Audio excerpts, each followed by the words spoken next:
we are working on ourselves, and like we normally say it, working on self is a lifetime project. It will never end. And the big question today is, what are we working on self? On which area, which aspect are we looking at?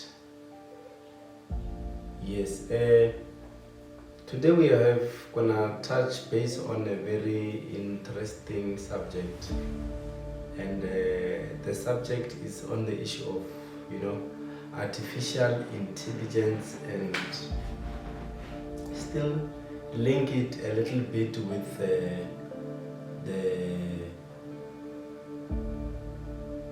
the financial aspects. And when I say the financial aspects, one will say I've been doing the comparison in terms of where can one reserve or secure his or her wealth. Whether is it a good idea to secure your wealth on real estate, or is it wise to leverage your wealth on the stocks market? And also recently people have had this issue of the issue of cryptocurrency, because in which it brings a critical question to ask of whether in this modern world can one survive if without acclimatizing, without venturing or catch-upping with what is happening at the present moment, technology-wise. So, Academic Property Guy, what can you tell us on that aspect? So, yes, of course there is some feedback that we can share, the wisdom that we can share, and basically, believe in me, I've learned that one cannot maximize, because I said earlier that in this world to survive is either you stay in touch, or you stay relevant, or you stay up to date, and you still remain fruitful or provide value to the people that are around, and also to the universe itself. So in the absence of that, believe in me, I don't see one making it.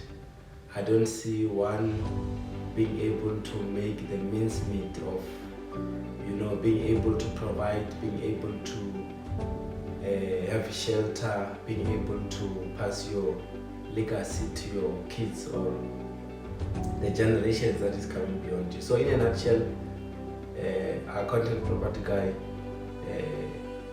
is saying that it's a mandatory, it's a must that one has to really keep on evolving, keep on acclimatizing, keep on making sure that it stays relevant with that. And believe in me, I've read this other book by Robert Kiyosaki. It was talking about fake, and because as and when you read it, the good thing with me is that I'm a reader. I like reading most of the books. If not reading the book, I'm someone who normally listens to the podcast, whether I'm in the car, sitting alone, even on YouTube. So, because I've learned that,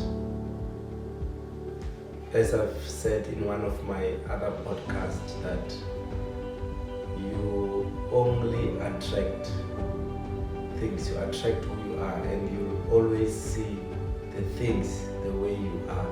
So meaning that, and someone was also indicated that, I can't remember it very well, but he said a statement like this, that we are living in the continuous present tense. And I rephrase it, continuous present tense, meaning that the past will never leave us. We are always, the past is always part of us. However, remember, in the past also, there can be good things that we can learn out of, there can be bad things that we can learn out of. So it is only when we learn, as and when we learn the things in the future. So the past means that it's helping us to filter through, to be efficient in terms of, have you imagined if the reason why as human being we are able to see if something it is better or if something it's when you compare it with something. So meaning that the past, everyone say present continuous tense. The future does not exist, because even now if you want to go to the future, it's not possible. But the future will come as and when you are in the present. So we are in the present, and then as and when we leave the present, automatically it is propelling us to the future. And what about the past? The past, it says it is always a mirror, if I may say, a mirror to say as and when the future that we are going to while we are in the present is helping us to really compare and really maximize to see some of the things that are coming in the future and which we already encountered with. The approach is different because we deal with them much better than the way in which we dealt with them in the past. So where am I going with this? In a nutshell, I'm trying to link these two with the sense that imagine if you were if you were to isolate yourself from the technology, like your artificial intelligence. Imagine if you were to isolate yourself in terms of this issue of crypto. And I said on the episode of money that money is the shadow of something, not the real thing. And I said the value of money is dependent upon people having a common consensus, people having to agree on something. And as we speak right now in the world, that cryptocurrency, those who are still in denial about it, if you were to check and the momentum that it has gained, which it's going back to that thing to say the real money with the banknotes and everything, they are nothing except if people attach value to it. The same thing of crypto. So I can confidently say it that the crypto is a real thing, it's a living thing, simply because of majority of people are putting value to it. Majority of people are believing in it and are entertaining it and are putting their resources to it, which means that tentatively they are approving of it. And the fact that when we were to compare, because as and when you work on something over time, as I've indicated, that the improvement, the evolvement is good, with the sense that as and when we evolve, we tend to identify some of inefficiencies. And I've already shared that there's already been inefficiencies on the fiat system, the one of the banknote, because we know that banks, I read from that book of Kuxa, they're just printing money. And the other day, one gentleman made a practical example of saying, if I was to go into the bank today and let's say I deposit 1,000, he said, you find that in the queue there are 10 people, they will take that 1,000, give it to someone, find that it will be replicated more than 10 times. And I was shocked, and I did that practical example and I did that scenario, and I've seen it say that 1,000 they will multiply 10 times as if like it's 10,000, but literally based on only 1,000. And for me, it's such things that sometimes propel us to overthink, because in a system like that, it can only work but only up to a certain period of time, and hence people are creative. So I'm encouraging people to start looking at the issue of, I'm encouraging myself.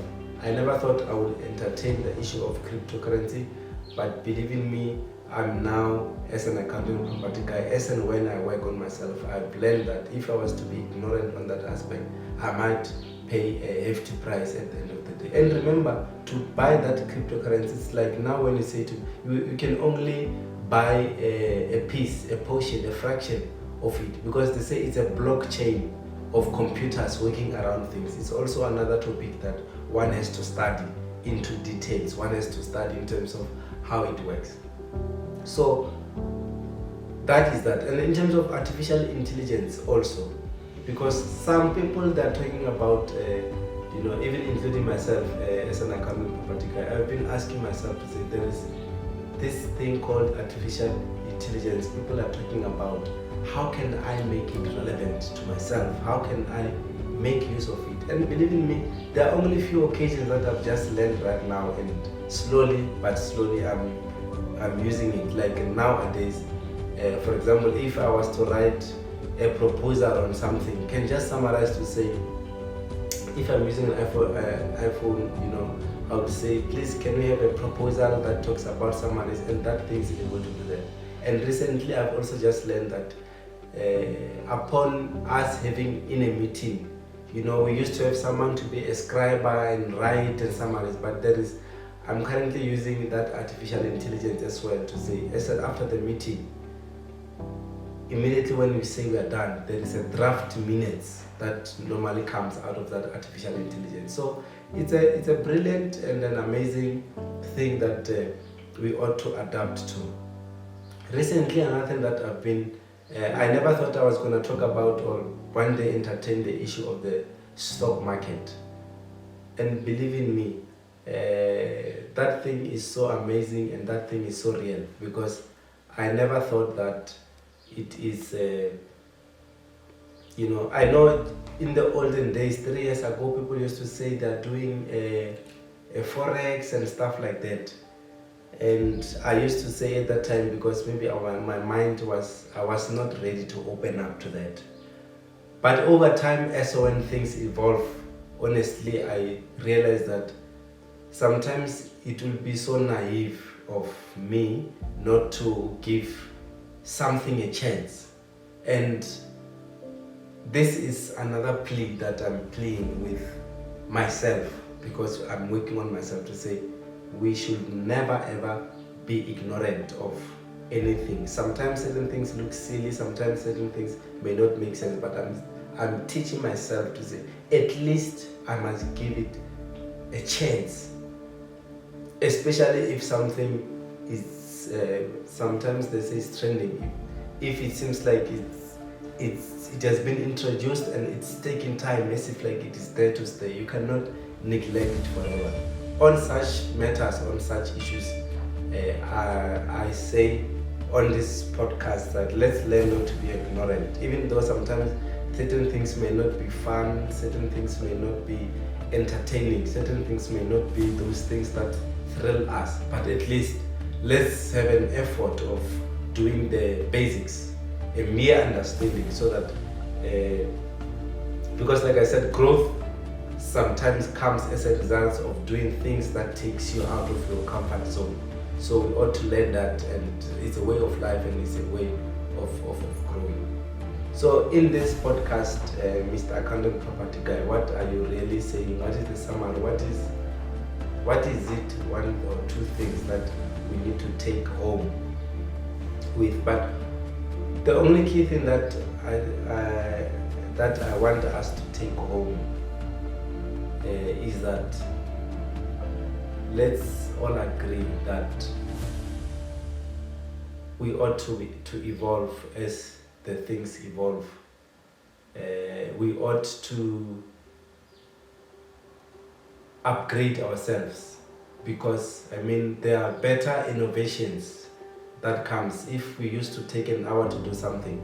If there's something the future teaches us, the innovation teaches us to do it in less time than the way we used to do it in the previous 5 years, why not? And also, the other hand, we are saying things are getting expensive, and the only time to catch up with them is to learn a better approach, because at the end of the day, I'm someone who believes that we are all paying for time, because time is the only resources that we can exchange amongst ourselves. And the world and the evolution, according to me, is striving to simplify things just to make sure that things must be done as quick as possible, because if they are done as quick as possible, it means that they will be less expensive, and that's all we want to be, because every time we talk about the cost of living is too high. So the only way to make the cost of living to be reasonable and to be able to catch up and do great things is when we upgrade ourselves. It's when we work on ourselves. It's when we catch up with what needs to be catch up with. It's when we give the universe what it requires out of us. Because there is also the statement that says, to whom much is given, much is expected. That is my the lessons that I would like us to take out of this podcast of Work on Self today. That's what I want us to take. Cheers. I'm out.